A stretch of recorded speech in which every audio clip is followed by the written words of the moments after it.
Regardez ici. On avec T là. Lui là, il n'est pas célibataire. Oui. Il n'est pas célibataire, il est marié. Son mari là, c'est il au pluriel ou bien elle au pluriel. Les deux là, ils sont inséparables, ils vont ensemble. Et puis son mari est toujours devant lui, il est derrière.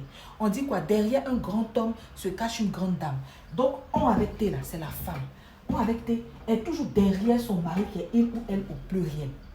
Ça veut dire que si tu dois écrire une phrase et que tu ne retrouves pas son mari, il ou elle au pluriel, c'est que c'est on santé. Lui ne va pas sans son mari.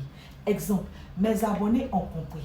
On peut remplacer mes abonnés par il au pluriel si ce sont des hommes ou bien elle au pluriel si ce sont des femmes. Vous voyez que son mari est là. Donc ça sera on avec T.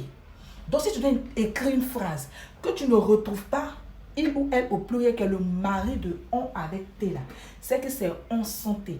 Lui, généralement, là, c'est lui, il commence la phrase. Lui, avant lui, tu vas pas voir, il n'est pas la femme de il ou elle au pluriel. Est-ce que ça va? J'explique comme ça pour que plusieurs puissent comprendre. Souvent, une fois en passant là, le mari va passer après la femme. Le mari va laisser la place à la femme.